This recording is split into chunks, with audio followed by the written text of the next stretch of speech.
Gimana kopi saya Pak, enak nggak? Alhamdulillah enak, Masya Allah. Masya Allah. Iya, yang sering-sering atuh mampir ke sini. Insya Allah, Masya Allah. Iya. Itu kalau Makanya minum sering kopi kan? diginiin boleh nggak sih? Di gimana, Set? Boleh, Ustaz. Boleh aja, Ustaz. Ya Nggak boleh apa-apa, aja Ustaz. sih, tapi yang penting diminum sih.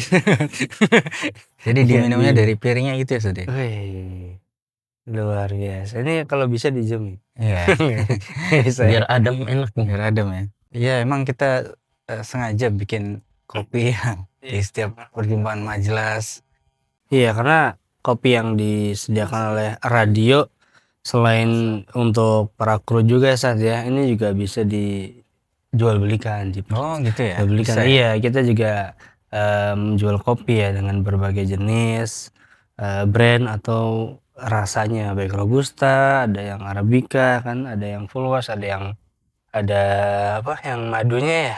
Makanya beberapa penikmat kopi beberapa kali ke studio ya. Betul, Hanya betul, untuk betul. nyobain kopi Kopi dari Masya radio kita Allah, FM. betul Masya Allah. sekali. Jadi jangan ragu-ragu ketika kita butuh kopi, butuh pengen misalnya menikmati kopi-kopi. Betul, Jangan ragu untuk datang ke radio gitu ya. betul banget, Masya Allah. Masya Atau Allah. pesan secara online juga bisa, Bisa ya. ya. Wishlist. Wishlist ya itu kan mau kopi yang mana ya dan sebagainya ada insya Allah. Masya Allah ya. Tuh. Cukup unik ya. Set, Ustadz aja dengan sampai kopinya. ketagihan nih. Ustadz Indra ya. Iya. Bikin lagi Iya. Set? Oh belum habis. Belum ya. habis Belum dong. habis. Jangan bikin lagi. Iya. Insya Allah. Wah, Masya Insya Allah ini enak. Enak nggak? Benar Pak, enak. Ini kopinya berpendidikan nih. Apa tuh Set? Ya, kok pinter sih? Kopi tersil luar, boleh, boleh. Ini kadang kopinya bikin GR Set. Bikin apa? Hah? Bikin GR. Oh, Kok GR. bisa? Iya, kopi nangkau dengan bismillah. Enggak juga. Nggak ada. Iya, iya. Iya. Tapi ini namanya apa coba, Pak? Kenapa Apa saya ngikutin Ustadz? Iya, kenapa tuh? Ya, karena Ustadz adalah seorang guru. Masya Allah. Jadi Iya, perlu Pak. ditiru ya. Gugu dan ditiru. Iya, Allah Betul. Akbar. Iya. Dapat Ini nggak tuh? Dapat nggak tuh bridgingnya ya. ke situ? Iya, memang pembahasan tentang guru dan murid ini lagi ramai diperbincangkan ya soalnya. Ya. Betul. Iya, iya, iya. Katanya guru itu kan sebagai panutan ya. Sudah sepatutnya untuk jadi contoh dan juga ditiru, teladan ya sama muridnya. Tapi yang kejadian malah bukannya ditiru ya si guru ya oknum murid ya, ketika ditegur, ketika disampaikan yang benar malah yang ada ngelunjak gitu ya. Nunjak. Tantrum dia. Malah ngelapor orang tuanya. Iya, gitu ya. waduh. Iya. Orang tuanya malah lapor lagi. Iya. Kayak pernah denger gitu ya. Gimana gitu. Iya, orang tuanya ngelapor ke polisi. Polisi. Mau sempat dinonaktifkan ya. Iya betul, sempat dinonaktifkan. diproses. Tapi alhamdulillah ada udah sebuah aktif kesalahan. lagi sih. Alhamdulillah udah. Padahal kesalahannya siapa misalnya bahwa yang dilakukan oleh guru itu kan benar gitu. Maksudnya mau mengingatkan ya. Adapun ada perlakuan yang mungkin dirasa ada sedikit ketegasan ya dalam tanda kutip gitu ya. Ya itu bisa inilah. Maksudnya kita lihat efeknya bahwa siswa ini melanggar aturan dan perlu mendapatkan nasihat gitu ya. Poinnya di situ ya. Poinnya di situ. Adapun kemudian siswanya nggak terima, kemudian sampai lapor orang tuanya lapor polisi. Nah itu yang kayaknya harus menjadi catatan ya, bahwa dunia pendidikan di Harus punya orang tua yang lingkungan cerdas ya. kita itu Tuh. perlu melibatkan Betul. semua pihak, termasuk dari lingkungan rumah ya, sebenarnya. Iya. Dalam hal ini orang tua gitu. Karena anak juga bukan barang titipan yang cukup ditipin gitu aja tanpa yang punya memikirkan bagaimana ketika dia ada di rumah gitu kan. Masya Allah. Kalau dengar tadi apa yang diceritakan, dan memang saya pernah lihat sendiri ya di medsos gitu kan. Itu kayaknya terlalu berlebihan dalam bersikap baik si anak ataupun orang tua. Dalam hal ini sorotan tajamnya ke orang tua ya. Orang tua itu jangan menjadi pembela anak 100%. Ya, karena apapun yang dilakukan oleh anak ya salah ya kita arahkan kesalahannya. Ketika membela salah benar dibela, akhirnya timbul sikap yang Arogan. iya, sikap yang tidak baik untuk anak ya. Terutama akhirnya merasa sombong, merasa ada backingan dari orang belakang, orang yang di belakangnya. Jadi ada yang membackup dia. Ini jelas sikap yang sangat tidak bijak. Kalau harus dihukum, orang tuanya yang harus dihukum. Kalau sampai terjadi pelaporan ke polisi, seharusnya bukan niat memprovokasi nih ya.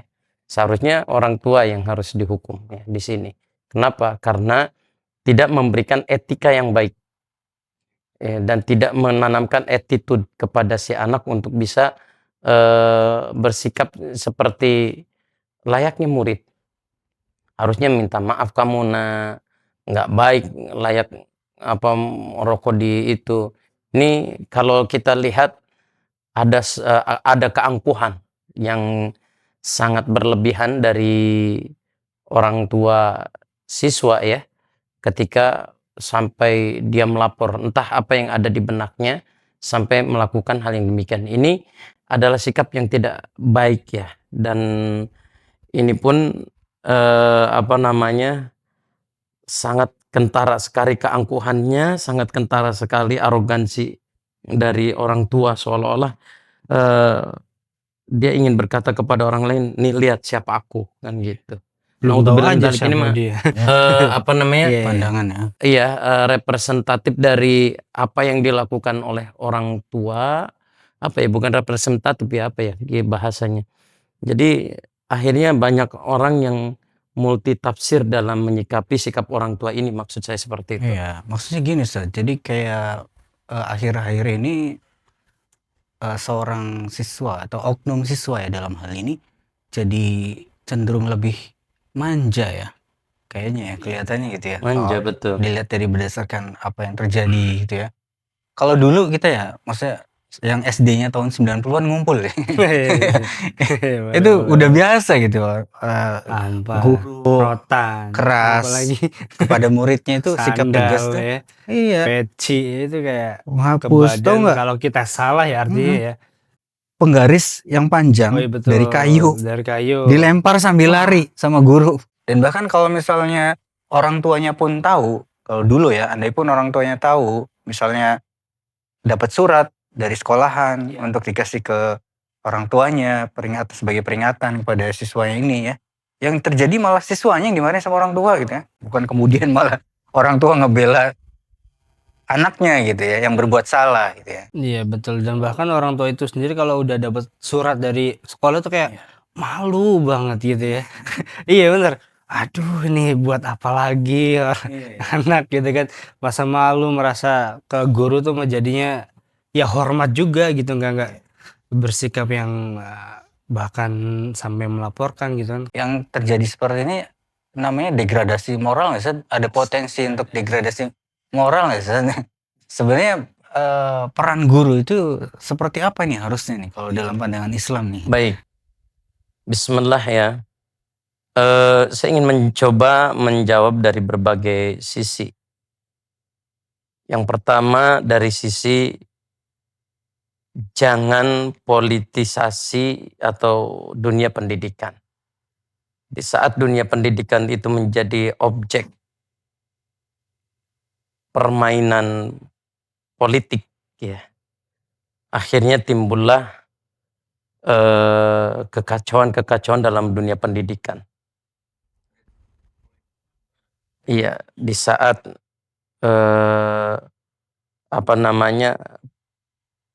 dunia pendidikan ini tuh dicampuri dengan kepentingan politik, pada akhirnya dunia pendidikan itu warna dan ciri khas keilmuannya hilang.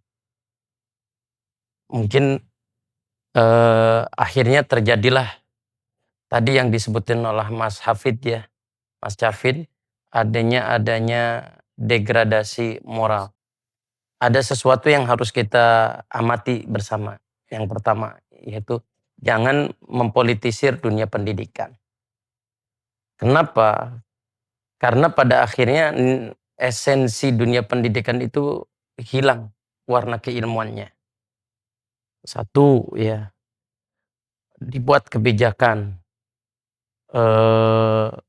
zonaisasi misalkan, dengan harapan yang dari sini tidak boleh sekolah di sana, yang dari sana tidak boleh di sekolah sini. Ini kan membuat aturan yang tidak pernah dilihat oleh Islam. Artinya Islam ketika menuntut ilmu min ayyi fajjin syatta, itu dari manapun, penjuru manapun yang banyak ya. Mau datang, kita lihat dalam majelisnya Imam Ahmad bin Hambal ya, ada Imam Bukhari dari negeri Bukhara, ada Imam Muslim dari Naisaburi, ada Imam At-Tirmidzi dari negeri dari daerah Termed ya. Kemudian ada Imam An-Nasai dari negeri Nasa dan sebagainya. Semua menjadi satu dari komponen yang luas ya. Karena apa? Dunia pendidikan itu dunia berbagi informasi. Budaya yang ada di negeri, budaya yang ada di kota tetangga akan tersampaikan melalui interaksi pendidikan ya.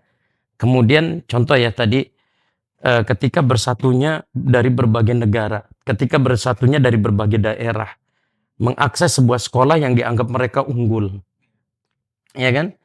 Yang tidak melibatkan sistem zona, ya, yang tidak melibatkan sistem zonaisasi. Apa akibatnya, dampaknya? Ini ada kecerdasan emosional, ada kecerdasan interaktif, komunikasi, ya. Di mana orang yang tadinya nggak bisa bahasa Sunda bisa bahasa Sunda. Orang yang tadinya nggak bisa bahasa Jawa bisa bahasa Jawa. Karena apa? Karena bertemunya berbagai elemen masyarakat, elemen murid yang latar belakang bahasanya berbeda-beda. Dari berbagai daerah. Berbagai daerah. Iya, benar. Ini katanya negara Indonesia ini kan negara yang sangat mengagungkan kebudayaan. Tapi dengan sistem zonaisasi yang ada di dunia pendidikan ini, seolah-olah ini adalah titipan politik yang kemudian akhirnya membuat nilai pendidikan itu terkontaminasi. Iya benar-benar. Kelompok-kelompok. Benar-benar nggak kepikiran sampai situ ya, bahwa dulu kan kita juga kuliah di luar kota gitu kan. Di situ banyak orang dari luar daerah kan, dari berbagai daerah, termasuk saya sendiri kan dari Cirebon gitu kan. Pertukaran pelajar. Iya ya, benar-benar. Begitu ya. Kemudian pemberlakuan nilai harus sesuai dengan standar, karena kalau nilainya kurang dari standar yang diinginkan, dia tidak layak untuk mendapatkan beasiswa atau bantuan sekolah atau bantuan kampus dan sebagainya, sehingga penilaian itu tidak lagi objektif, subjektif. Udah, yang penting lulus, yang penting naik. Anak zaman sekarang itu tidak ada kata tidak naik. Betul. Pasti naik ya. Naik semua. Sehingga tidak ada sistem perankingan yang peringkat ini mempengaruhi daya tarik belajar. Dulu orang motivasi ya. Menghadapi ujian itu ada sebuah ketegangan yang Masya Allah ya. Saya pernah mengalami bahwa ketika mau ujian itu ya, saya jadikan kamar itu sebagai tempat dengan tumpukan buku ya. Dari sana sini kita mau baca ini. Jadi ada semangat di sana. Karena apa? Sistem perankingan, sistem tidak naik kelas itu adalah bagian yang yang memang ada yang memotivasi dunia pendidikan itu. Sekarang karena dikhawatirkan kalau ada yang tidak naik kelas, kemudian tidak dapat bantuan ini dan itu sekolahnya, sehingga harus kejar target. Iya, karena akhirnya dunia pendidikan tidak ada lagi warna pendidikannya. Kemudian apalagi membengkaknya rombel ya. Iya benar. Rombongan belajar. Kemudian masing-masing sekolah membuka kelas 1 A, B, C, D, E sampai bahkan G gitu kan. Ini nggak layak kan gitu. Kenapa? Karena sistem seperti ini hanya membuat target-target yang seharusnya tidak dilakukan oleh dunia pendidikan. Ya, karena mau dikatakan iya atau tidak, dengan banyaknya jumlah siswa, pemasukan sekolah tambah ya, lebih banyak. Apalagi siswa-siswa yang punya pengaruh kepada materi misalkan ya, Ini akan lebih condong adanya oknum-oknum berbicara di sana. Kayak kita tidak berbicara dunia Secara- pendidikan itu secara gelap ya, umum, tidak ya. iya, ya. umum, Akan kayak- tapi saya hanya ingin menyampaikan bahwa yang pertama jangan mempolitisir dunia pendidikan. Karena dengan dipolitisirnya dunia pendidikan akan muncul degradasi moral. Betul. Masya Allah. Ya karena apa?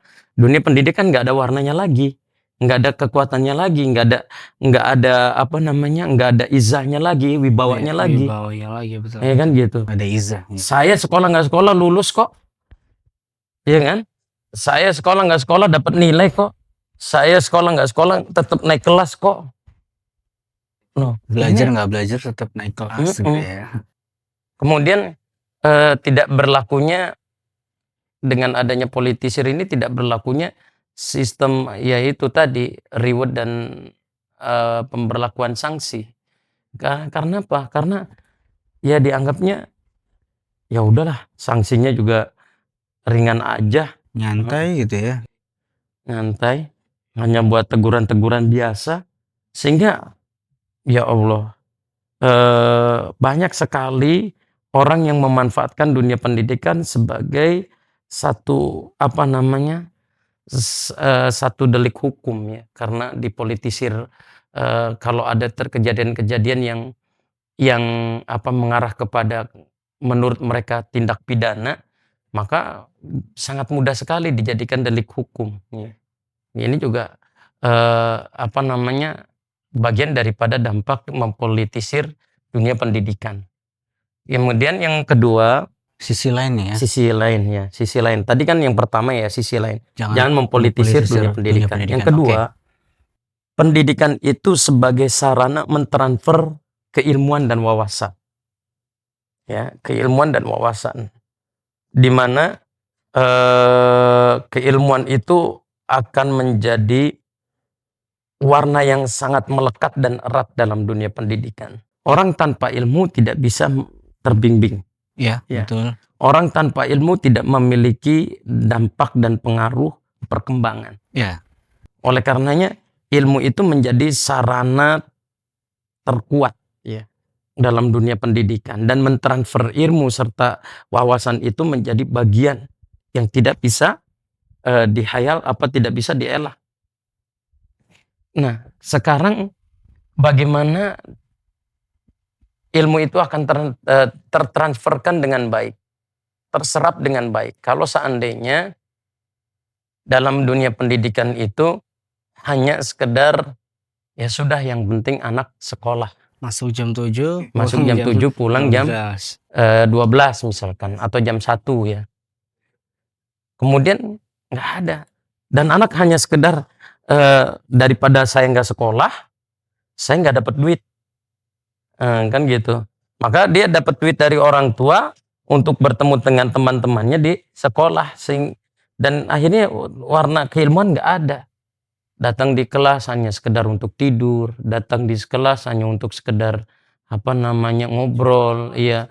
Kemudian ketika ada teguran-teguran dari guru, ini menjadi apa namanya sasaran empuk ya bagi oknum-oknum ya tadi murid untuk bisa melaporkan gurunya. Ini akhirnya guru tidak punya apa kebebasan dalam mengajar. Guru tidak punya apa namanya inovasi dalam mengajar. Karena Sehingga serba terbatas sih ya. Yang penting dia menyampaikan, membaca buku yang dia harus baca, atau mentransfer ilmu hanya sekedar membaca tanpa memberikan dampak pendidikan itu sendiri. Hanya sekedar udahlah yang penting saya udah nyampein. Iya, atau yang penting siswa udah nyatet. Iya, sesuai dengan kurikulum, sesuai dengan target kurikulum atau silabus. Selesai. Tapi itu gitu. kan berarti bukankah itu juga sebagai sentral saat karena kan udah tersampaikan yang penting itu kan ilmunya gitu. Kalau dunia pendidikan, kalau dunia pendidikan hanya sekedar berbicara mentransfer ilmu, kemudian kita katakan ya kan udah ditransfer ilmunya, nggak bisa. Ini bukan pendidikan. Iya, bagaimana Imam Syafi'i sangat bersabar dengan salah satu muridnya yang mohon maaf punya keterbelakangan dalam memahami sebuah ilmu. Imam Syafi'i terus mengajarkan, mendidik, menyampaikan, bersabar dengan terus berdoa agar si murid ini bisa. Dengan izin Allah dan karunia Allah, murid ini akhirnya sangat kemudian hafal. Kemudian dengan mudahnya dia mampu menyerap pemahaman-pemahaman yang disampaikan oleh Imam Syafi'i. Sehingga beliau jadi seorang ulama. Muridnya itu Iya. ya. Masya Allah. Ini kan Luar biasa. bahwa ternyata dunia pendidikan sebagai sarana untuk mentransfer ilmu dan wawasan itu tidak hanya terjadi sekedar kita menyampaikan kemudian udah tuntas kewajiban. Saya sudah gugur kewajiban nih, Betul. ya kan? Yang penting saya datang ke absen. Iya, penjar absen, ya kemudian udah selesai, ya urusannya. Kemudian dia keluar di jam ini selesai, nggak ada asar. Padahal dunia pendidikan itu harus punya dampak, ya. Selain mentransfer ilmu, ada wawasan. Di dalam wawasan ini kadang kita akhirnya menanamkan nilai-nilai normatif tadi. Ada ya akhlak, pengalaman guru, kemudian cara belajar yang baik. Betul. Seperti itu dengan menyampaikan wawasan kepada murid. Ini pengalaman ibu, pengalaman bapak ketika sulit dalam pelajaran ini seperti ini. Penanaman karakter juga ya. Iya. Betul. Sekarang tidak ada itu. Karena apa? Lah yang penting saya dapat gaji tiap bulan. Urusan murid bisa nggak bisa, urusan masa bodoh. Kan ada tempat les. Iya kan? Ada tempat bimbingan belajar. Kita nggak perlu repot lagi gimana mencerdaskan murid. Toh murid datang hanya sekedar menggugurkan kewajiban dia sebagai seorang anak yang disuruh sekolah, selesai sekolah, happy, for fun. Iya ya. Nongkrong pulang sekolah. Ini misalnya ada dapetin misalnya anak atau siswa yang bermasalah, ya gampang katanya tinggal curhat ke ruang konsultasi. BK ya. Bukan BK, ruang konsultasi. Orang sini bisa aja maksudnya. Bisa. Bisa Itu aja. kan maksudnya intermezzo aja. Iya benar. Tapi emang ini ya bahaya banget ketika seorang guru dia hanya bisa mengajar tapi tidak bisa mendidik siswanya saja. Karena Mantap banget. guru kan harusnya selain bisa mengajar juga dia harus mendidik ya. Agar tadi sebagaimana contoh saya sampaikan kayak tadi sama Imam Syafi'i ya. Yang mereka yang beliau mendidik mereka banyak. ya sih. Beliau ya. Iya. Beliau mendidik siswanya yang mungkin tadi ada keterbelakangan sampai menjadi orang, sampai menjadi udah orang ulama, udah orang. Bahasa ini lainnya kita awas loh. Iya, itu menjadi orang gitu. Jadi manusia. Berarti kalau ngelihat dari kisah itu kita, si muridnya juga kelihatannya butuh dengan ilmu ya. Makanya tadi ilmu betul-betul jadikan sebagai sentral pendidikan gitu ya. Kenapa demikian itu terjadi? Karena guru itu sebagai sosok pengayom. Guru itu sebagai sosok pelindung yang mendinginkan suasana, yang mencairkan kekeruhan. Nah, kemudian dia mendamaikan keadaan. Sehingga dunia pendidikan itu bukan dunia yang ditakuti, tapi dunia yang diharapkan oleh murid untuk bisa mencapai keinginan. Oke, bentar Ustaz. Boleh saya potong sebentar Ustaz? Tadi kan sebagai pengayom dan sebagai ibaratnya mendinginkan suasana ya. Iya, betul. Tidak memperkeruh suasana. Tapi apakah yang kemudian dilakukan oleh seorang guru ya yang di Banten itu, yang ketika menegur siswanya yang merokok, apakah tegurannya itu bisa berdampak pada keadaan memperkeruh suasana, Ustaz? Tidak. Enggak, beda ya berarti ya? Iya, tidak seperti itu. Teguran guru itu tidak dalam rangka memperkeruh suasana. Justru itu nilai kasih sayang. Itu justru nilai membangun etika. Yang kita dengar sendiri dari Umar bin Khattab radhiyallahu anhu, yang kata-kata Umar ini dinukil oleh Syekh Abdul Qadir Jailani di dalam kitabnya Al-Ghunyah, di mana Syekh Abdul Qadir Jailani itu menukil perkataan Umar. ta'addabu tsumma tu'allimu. Oke. Beradablah kamu, kemudian baru kamu mengajarkan sesuatu. Jadi sosok guru itu harus memberikan nilai adab ya. Teladan adab dulu ya. Nah, ketika ada teguran seperti ini bukan berarti ini memperkeruh suasana. Tapi ini dalam rangka takdib ya, memberikan adab-adab yang baik gitu. Nah, yang harus disikapi dengan baik, dengan cerdas adalah tadi apa namanya? Orang tuanya. Orang tuanya. Iya ya. Harus bijak gitu ya. Betul. Oh emang ini anak saya yang salah gitu ya. Salah, betul. Kenapa ngerokok di sekolah gitu ya? Iya benar. Kenapa Iya, nggak di emang. rumah? Iya, Enggak, jangan Enggak juga dia juga. ngerokok. Iya, tapi juga itu sebuah tegur juga bisa istilahnya bisa menyelamatkan siswa itu juga dan menyelamatkan siswa yang lain, karena ketika dibiarkan ya mungkin bisa jadi nggak hanya siswa itu aja ya yang Iya. melakukan saja kan. Dan yang lebih Ketika- cemennya ya, Iya, saya iya. nyebutnya cemen gitu ya. Ini teman-temannya tuh malah ngebela si anak yang ngerokok itu dengan cara bikin mogok gitu ya. putus mogok. Mogok sekolah gitu ya. Iya. Kayak kalau Dia ketua geng kali. nggak tahu ya, saya menyebutnya cemen Inilah, ya. yang Iya. kita sebut tadi ya, ketika warna pendidikan itu dicampur aduk dengan kepentingan-kepentingan politik. Walaupun saya tidak mengklaim bahwa dunia pendidikan sekarang tercampur warna-warna politik ya, tidak. Cuman saya hanya memberikan saran. Siapapun yang menjadi penguasa, mudah-mudahan ini bagian daripada bukan demonstrasi ya, tapi menasehati, saling menasehati. Siapapun yang jadi penguasa, tolong dunia pendidikan itu warnanya harus dikembalikan. Jangan dipolitisir. Jangan dianggap bahwa peristiwa-peristiwa yang ada di dalam dunia pendidikan itu semuanya punya nilai delik hukum. Tanpa memfilter mana yang harus bisa diangkat sebagai delik hukum, mana yang tidak. Kalau hanya sekedar tadi melapor gara-gara teguran seorang guru kepada siswa yang merokok, kemudian itu dijadikan delik hukum, saya kira akhirnya kewibawaan dunia pendidikan itu terinjak-injak.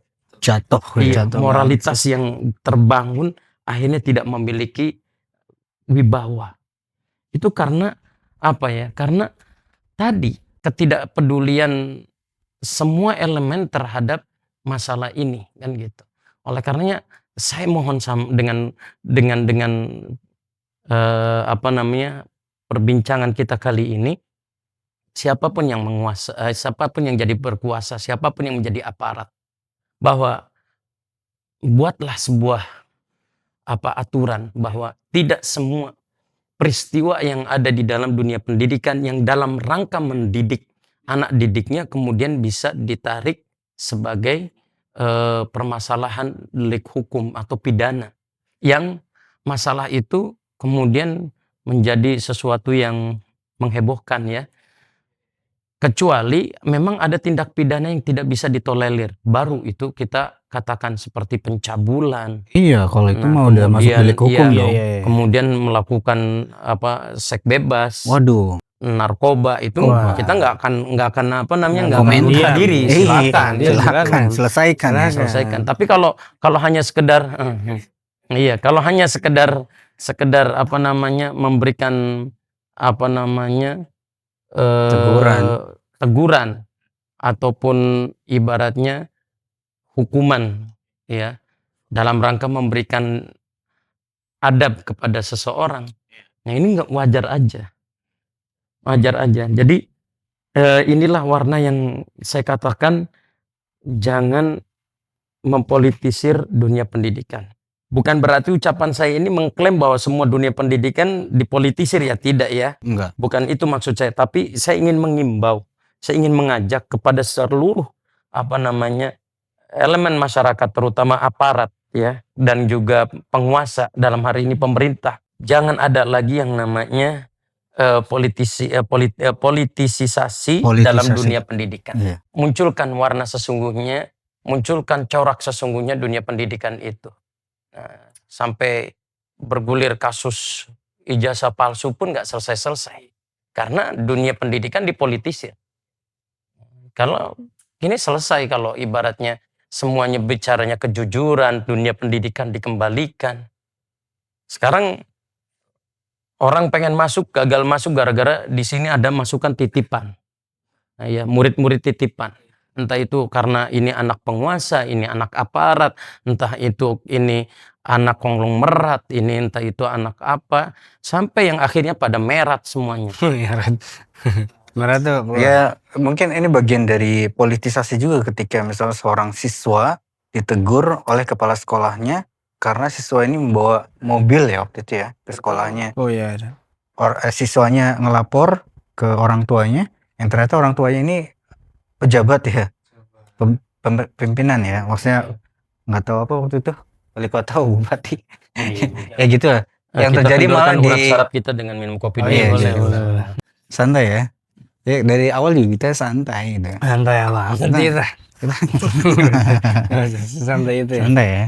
Iya cukup geram juga ketika ada seorang guru ya menegur siswanya dengan mungkin cara apapun itu, kemudian siswanya nggak terima atau bahkan orang tua nggak terima, yang ujung-ujungnya kan misalnya yang salah ya ada yang melanggar siswa gitu kan, yang ujung-ujungnya guru juga harus minta maaf gitu.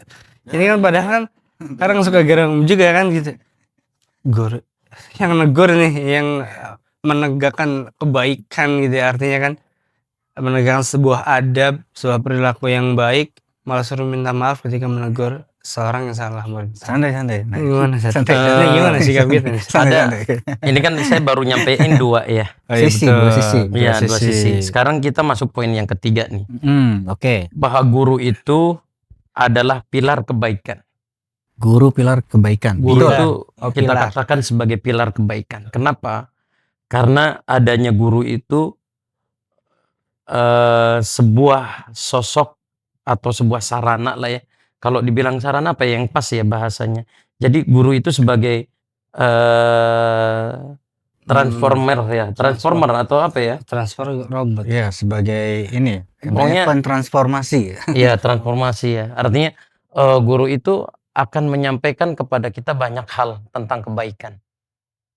Nah, kalau seandainya guru itu sudah tidak lagi peduli dengan nilai-nilai kebaikan karena takut dipenjara, guru itu tidak mau lagi menegur sebuah kesalahan karena takut didelik, Takut viral misalnya. dilaporkan dalam delik hukum, maka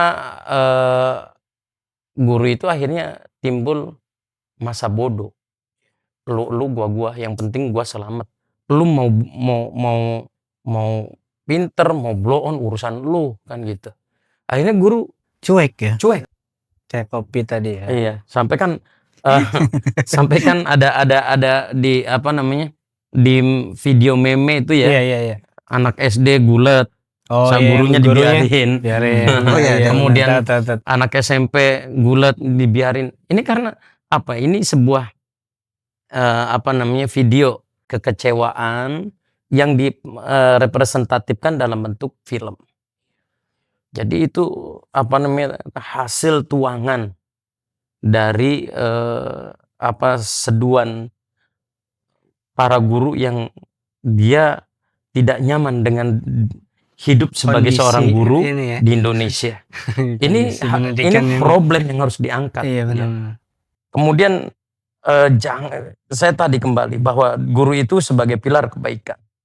Ya, pilar kebaikan di mana guru itu tidak boleh kemudian membela kebohongan, membela kedustaan. Kalau ternyata ada muridnya yang nggak pernah sekolah di situ dan ada orang yang ngaku bahwa dia pernah sekolah di situ, ya tinggal ngomong, saya ini nggak pernah sekolah di sini. Tuh. Karena nilai kebaikan itu ada di dalam diri guru. Ya. Kemudian ketika muridnya ini nggak pernah, ya dulu sekolah di sini tapi nggak lulus, ya katakan sejujurnya. Jangan sampai dipolitisir, jangan sampai akhirnya guru itu warna pilar pendidikannya hilang hanya karena target-target yang ingin dicapainya demi menaikkan karir keuangannya. Ya, karena kalau dia jujur bisa jadi mengancam karirnya. Karir. Betul. Jadi guru itu sebagai pilar kebaikan. Baik dari pihak masyarakat ataupun pihak gurunya sendiri, camkan bahwa guru itu pilar kebaikan. Iya, berarti guru juga harus netral ya. Jangan sampai dipolitisasi Betul, juga Ustaz ya. betul, Dulu betul. kami lagi kecil itu tahun 80-an ya. Itu masih kecil Ustaz, Iya. sebelum lahir. Iya. Kalau ada ada guru lewat, kita diem ibu guru sambil gitu. Iya, ibu guru Nunduk salim. Iya, kadang salim, kadang kemudian kalau kitanya pas tadi nggak sekolah, guru lewat itu kita Wah, lari. itu Malu, banget bukan sih, itu malu, banget, takut ya. ya. Kemudian dulu kalau kita punya dulu ya, misalkan di rumah kita panen mangga atau panen jambu, orang tua kita itu ngasih, "Nak, ini kirim buat ibu guru." Dikirimin mangga, dikirimin jambu, dikirimin iya pokoknya apa aja lah hasil kebun yang sekiranya bisa ngenyangin guru gitu. Artinya sebagai tanda terima kasih orang tua kita kepada guru. Kenapa? Karena orang tua kita memandang bahwa guru itu sebagai pilar kebaikan. Nah, gurunya sendiri ketika guru itu dianggap pilar kebaikan, dia terus memberikan qudwah. Nah, tidak jadi guru itu mojok, pacaran, kan gitu. Tidak lantas guru itu akhirnya ada di habis pulang kerja jadi guru, kemudian berubah setelan, berubah berubah model, berubah mode. Dia datangi tempat-tempat yaitu dunia malam atau cosplay kemudian gitu, kemudian gitu. ikut konser sana sini jingkrak-jingkrakan, kan tidak. Karena apa? Guru itu dibatasi dengan tadi norma, dan guru itu menjadi komitmen bahwa saya ini pilar kebaikan. Zaman dulu guru itu mau ngelesin anak-anaknya tanpa dibayar Di luar jam sekolah. di luar jam sekolah. Masya Allah ya. Ya kan gitu. Orang main ke rumah ya, kadang sore-sore gitu. Nah, sekarang kita tidak Malam-malam. dapatkan itu. Betul. Ya, lu pengen pinter, pengen les, berapa kan gitu. Walaupun memang itu sebuah hal yang lumrah ya. Lumrah dalam Sosial ya. dunia pendidikan. Iya. Tapi kita dapatkan bahwa ternyata guru sebagai pilar kebaikan itu baik dipandang dari sisi dia sebagai guru atau dipandang dia sebagai masyarakat, itu saling berkesinambungan. Ya, saling berkesinambungan. Murid itu kalau sudah kata ibu atau kata bapaknya, awas nanti kalau saya bilangin kamu bu guru, takut. Ini gitu. Kemudian kalau guru udah mulai diam, udah tegang. Ya, dulu kita sering tangan di atas meja, kan gitu. Terus mejanya sini sebenarnya. Tangan di atas meja, diam aja terus guru itu rapi-rapihan gitu. sambil ada ketegangan ketegangan yang terjadi dalam dunia pelajaran, mereka itu siap-siap dengan jawaban yang bakal ditanyakan oleh guru. Walaupun nanti mulutnya atau hatinya komat kamit, mudah-mudahan bukan saya, saya. Sebelah aja lah. Gitu. Ada lewat. Siapa yang bisa jawab pulang duluan gitu. Nah, itu paling semangat tuh. Ngalamin ya dulu ya. Semangat. Yang pas zaman kayak siswa les pada guru, saya juga ngalamin. Saya di luar jam sekolah itu les gitu. Keluar. Bahkan les keluar. Bahkan gurunya tuh nggak mau dibayar gitu. Nah, itu memang benar adanya ya saat itu ya. Benar adanya. Ya, gambaran guru zaman dulu itu pakainya sepeda ontel ya. Ontel. Tasnya kotak tuh biasanya kan, Iya. dicincin kan. Ya, gambaran guru itu kan kayak gitu. Cuman ya kembali pada persoalan bahwa dunia pendidikan kita ini boleh dikatakan tidak sedang baik-baik saja. Dengan beberapa insiden-insiden yang sering terjadi, termasuk bantuan yang akhirnya dicomotin ya. Kan ini miris betul. ya. Bantuan pemerintah yang harusnya sampai kepada murid dalam bentuk PIP atau KIP kan gitu. Sosial. Utuh, kemudian utuh gitu. Kemudian tidak tersampaikan dengan baik. Kan gitu, karena tadi dunia pendidikan sedang tidak baik-baik saja di negeri kita ini. Sedih ya lihatnya juga ya kalau seperti ini. Kalau dulu tuh kita juga pernah ngalamin mendapati guru-guru yang bisa dibilang galak lah kepada siswanya gitu ya. Siswa melakukan kesalahan, tegur dengan keras dan sangat tegas gitu pokoknya. Bahkan ya karena oknum tertentu yang dilakukan oleh siswa gitu ya, perlakuan tertentu yang dilakukan oleh para siswa yang oknum siswa gitu ya maksudnya ya, yang dirasa melanggar aturan gitu ya. Kayak tadi misalnya ngerokok misalnya atau hal lain, bahkan tidak tanggung-tanggung si guru ini akan yaitu bertindak tegas kepada siswanya gitu ya. Tapi yang terjadi apa? Ketika guru ini meninggal, ya, justru yang terjadi dominan yang melayatnya adalah para siswanya. Yang melayat ya. Dulu waktu saya sekolah ya. Dulu pernah sekolah emang ya? Iya Pernah dong, Bapak.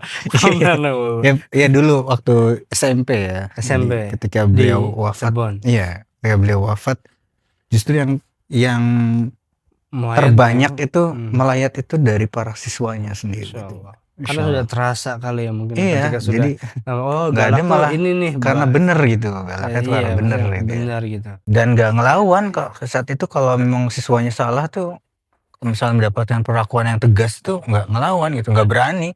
Iya, ya udahlah itu emang kesalahan saya gitu kan. Emang salah dan sadar gitu bahwa itu sebuah kesalahan kita. Ya udah mungkin juga mungkin kalau zaman-zaman kita sekolah dulu ya ketika salah kemudian ditegur sama guru kayaknya orang tua ya jangan tahu deh. Jangan tahu ya. Udah jangan sampai orang tua tahu Kalau nih. misalnya disuratin gimana? Hah? Misalnya disuratin, Kita surat ini buat balas. orang tua. Harus surat. Enggak ya. Iya, mau nggak mau kan Surat. buat orang tua kan. Nah itu dari sisi yang ketiga ya. Iya. benar. Dari yang sisi keempatnya bahwa hubungan antara guru dan murid itu hubungan kasih sayang. Ya, bukan hanya sekedar mendidik tapi hubungan kasih sayang. Nah, ini yang harus terjadi. Kenapa? Menyampaikan ilmu itu bagian daripada dakwah. Menyampaikan ilmu itu bagian daripada kebaikan. Ya. Orang menyampaikan kebaikan dan orang menyampaikan ke ilmu, apalagi itu ilmu yang sangat bermanfaat untuk kehidupan kita di masa yang akan datang, itu memiliki nilai jariah yang cukup besar. Ya. Nilai jariah yang cukup besar. Sehingga guru harus menanamkan dalam dirinya bahwa murid saya adalah kekasih atau kesayangan dirinya. Kemudian bagi murid juga harus menanamkan bahwa guru itu juga kekasih dan kesayangan bagi dirinya. Ya, kita lihat contoh Nabi kita Nabi Muhammad SAW. Ya. Beliau senantiasa menyayangi orang-orang yang ada di sekitarnya. Walau datang kepada beliau, kita lihat ya sosok Nabi kita.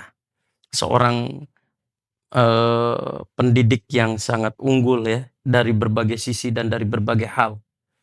Ketika datang kepada beliau seorang pezina yang notabene kalau di masyarakat Indonesia datang orang yang dia itu sudah berzina, hamil, ya pasti dicemooh, pasti Aib diusir, pasti kundak-kunaknya iya, gitu. pasti di Cirebon ya. iya, pasti di apa namanya? Dihukumi oleh masyarakat. Iya. Jadi bulan-bulan Hukum sosial itu berlaku. Iya, saat ada orang yang wanita pezina sehingga dia tertekan dari sisi psikis dalam berbagai sisi. Tapi tidak demikian dengan Rasulullah SAW. Ketika Rasulullah SAW didatangi oleh seorang wanita dalam keadaan dia hamil karena berzina. Wanita ini dengan rasa takutnya kepada Allah Subhanahu wa taala datang kepada Nabi. Ya Rasulullah, aku telah berzina dan aku telah hamil. Tunaikanlah had bagi diriku, yaitu rajam untuk dirinya. Yang secara otomatis Rasulullah SAW saat itu sebagai seorang pendidik, guru bagi kita semuanya dan bagi para sahabatnya saat itu ya. Beliau tidak lantas, ya udah kita rajam. Kamu bersalah. Ini. Tidak muncul kata-kata itu. Tidak muncul sikap seperti itu dan tidak muncul respon seperti itu dari Rasulullah SAW. Ya, dengan kasih sayangnya dan kelemah lembutannya Rasulullah SAW bersedih. Tentu Rasulullah SAW juga bersedih saat mendapatkan kita hari ini dalam keadaan penuh dengan dosa. Saat kita tidak lagi meniti di atas manhaj yang benar. Ya. Rasulullah SAW mendatangi wanita ini berkata, engkau sedang hamil. Kurang lebihnya seperti itu. Maka selesaikanlah masa hamilmu. Seketika engkau nanti telah melahirkan, datanglah kembali. Ya. Ada secercah harapan yang bisa jadi si wanita ini berpikir dengan dua pemikiran ya. Satu sisi ada sukacita, dia harus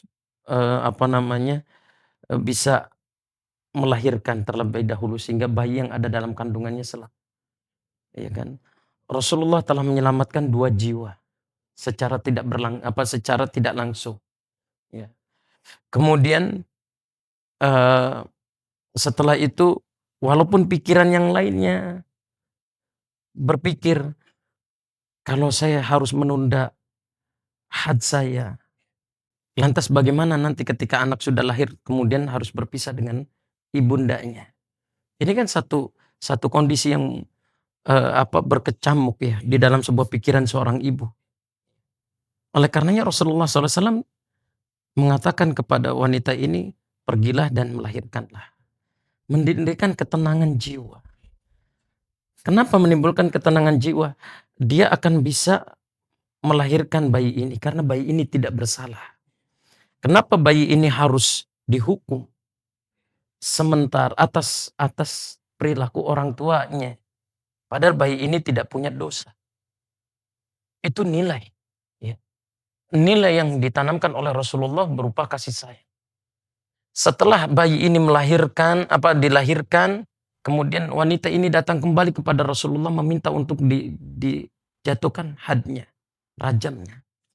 Pada hari kelahirannya, beliau merasa inilah hari pertamaku melahirkan dan inilah hari pertamaku pula untuk melihat bayiku selama-lamanya. Untuk tidak lagi melihat bayiku selama-lamanya. Justru yang ada di pikirannya. Iya, Oke. kan gitu. Maka ketika wanita ini datang kepada Rasulullah SAW, apa Rasulullah SAW lantas menghukumi? Sudah. Kalau sudah melahirkan, ayo kita hukum kamu. Tidak. Rasulullah SAW kembali dengan kasih sayangnya dan kelemah lembutannya. Ada hak anakmu untuk disusui. Ya. Silakan Anda kembali. Ini karena tadi, guru itu, hubungan interaksi guru dan murid itu hubungan kasih dan sayang. Cinta dan kasih sayang.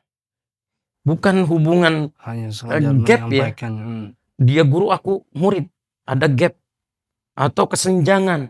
Tidak. Tapi hubungan yang dasarnya adalah kecintaan, kasih sayang. Dan nilai. Yang memiliki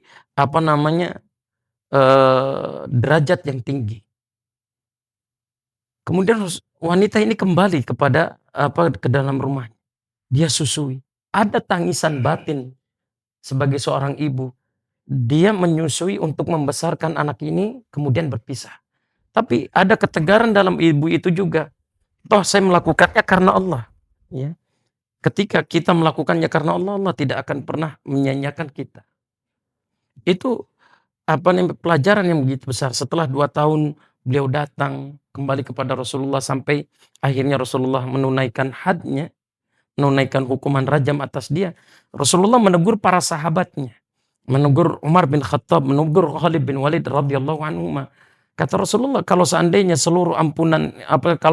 ampunan Allah untuk wanita ini dibagikan kepada seluruh penduduk dunia, niscaya akan berlebih. Masya Allah. Itu menunjukkan apa? Menunjukkan sosok seorang pengajar, imam, guru yang beliau tidak rela kalau anak didiknya jatuh pada kubangan-kubangan kemaksiatan. Dan kalaupun sudah terjadi pada hal yang tersebut, kubangan-kubangan kemaksiatan yang membuat Allah murka, beliau tidak lantas diam dan kemudian mencela dan melaknati. Tidak. Tapi beliau memberikan kesempatan untuk bertobat dan beliau pun meminta ampunan untuk wanita ini. Bahkan ketika wanita ini sudah terbungkus kain kafan, beliau disolati oleh seluruh para sahabat Nabi Muhammad SAW dan Rasulullah SAW. Jenazah yang terbaik adalah jenazah yang disolati oleh Nabi.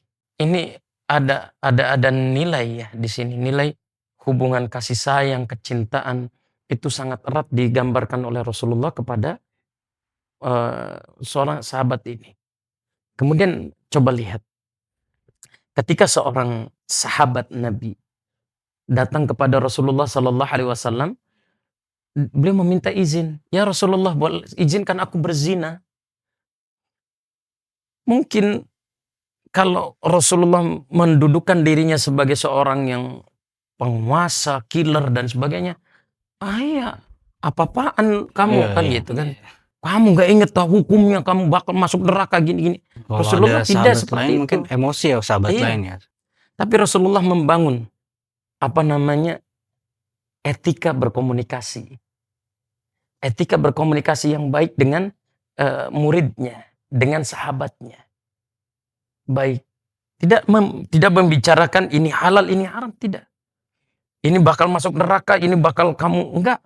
Rasulullah SAW dengan kasih sayangnya mengatakan kepada sahabat ini, bagaimana kalau yang dizinahi itu ibu? Diajak berpikir ya. Iya. Diajak berpikir Oke. dulu. Betul. Etika berkomunikasi. Iya, insyaallah. Bagaimana kalau yang dizinahi itu adalah adik putrimu, kakak putrimu, kemudian anakmu, Dibikin semua sadar dulu ya. digugah. Yang pastinya dia akan menjawab, aku tidak akan ridha, aku tidak akan mau mereka diperlakukan seperti ini. Naluri Rasulullah kemanusiaannya. demikian pula mereka, Iya. ayah mereka, suami mereka, kakak kandung mereka, kakak adik kandung mereka tidak ridha melihat saudara putrinya dizinahi. Ini kan hubungan apa ya, kasih sayang dan cinta kasih ya yang dibangun oleh Rasulullah kepada para sahabat. Allahu Akbar. Makanya Allah berfirman, "Fabima rahmatin minallahi linta lahu. Walau kunta faddan ghalidhal qalbi lan faddu min hawlik." Ya.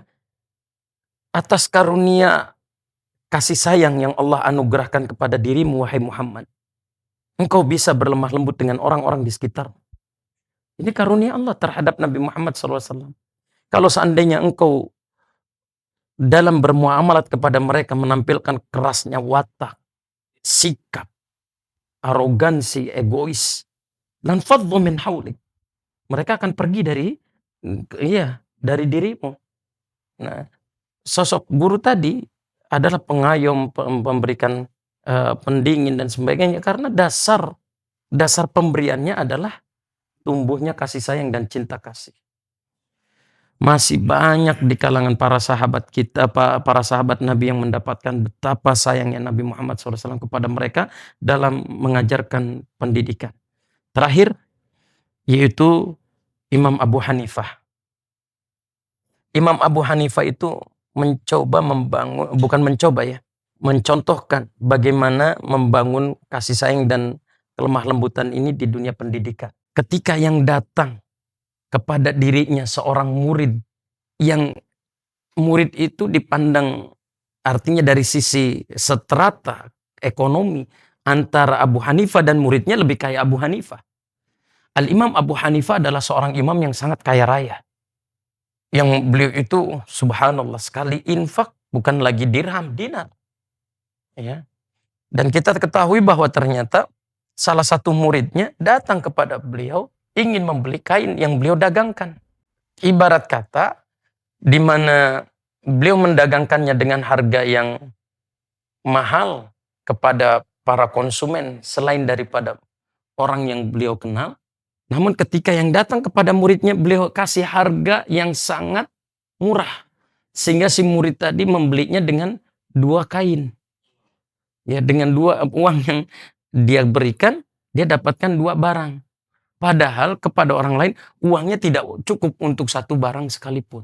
Walaupun 1 barang itu Nggak cukup. kalau beli di tempat lain. Iya. Enggak kalau beli. Kalau seandainya kalau Imam Abu Hanifah ini memberikan harga ke orang lain. Iya. Plus Imam Abu Hanifah bukan hanya sekedar seperti itu. Memberikan bonus hadiah.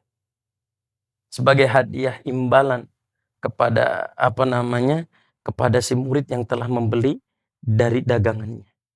Allahu Akbar. Sikap para ulama salaf ya, yang mereka itu bukan mengagungkan, yang mereka itu menampilkan qudwah kepada kita, suri tauladan kepada kita. Sosok guru yang penuh dengan kelemah lembutan. Sosok guru yang menampilkan kasih sayang dan cinta kasih. Nah, demikian juga yang dilakukan oleh Imam Syafi'i dan Imam Ahmad.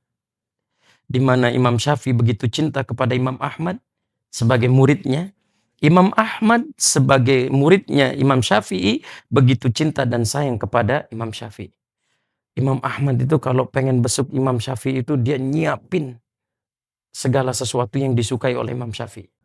Dan ketika Imam Syafi'i didatangi Imam Ahmad tidak lantas menunjukkan aku nih guru, lu murid, enggak. Enggak ya. Bahkan Imam Syafi'i berkata kepada Imam Ahmad, "Ya Imam Ahmad, allimuni haditsan sahihan imma antakuna basariya au imma antakuna kufiya au basariya." Atau kama qala. Wahai Imam Ahmad, ajarkan aku satu hadis yang sahih. Baik itu dari negeri Basra ataupun negeri Kufah, tak mengapa, yang penting hadis sahih. Iya. Padahal beliau gurunya. Gurunya. Karena tadi Benar-benar membangun rendah hati, pendidikan, jalinan membangun hubungan pendidikan antara murid dan guru, yaitu dengan kasih sayang dan cinta kasih. Sehingga timbul keajaiban-keajaiban, keindahan-keindahan dalam dunia pendidikan yang tidak bisa dibayarkan dengan 1 juta rupiah sekali atau ratusan triliun sekalipun. Tidak bisa. Karena dunia pendidikan itu adalah dunia yang menampilkan keindahan-keindahan dan keelokan-keelokan sisi manusia. Nilai jualnya terlalu rendah kalau misalnya dinilai dengan uang ya. Iya. Gitu. Dan baru saja kita dipertontonkan beberapa adegan yang luar biasa ya dari seorang guru dan murid. Yang mana ini bisa dijadikan sebagai pembelajaran dan juga hikmah buat para guru dan siswa di masa sekarang. Allahu Akbar. Jazakallah khairan Ustaz. Jazakumullah khairan. Insyaallah barakallahu fikum atas ilmunya. Pasangan juga harus sabar yang nyuguhin kopi buat kita. Boleh, insyaallah. Insyaallah. Sabar banget, Ustaz.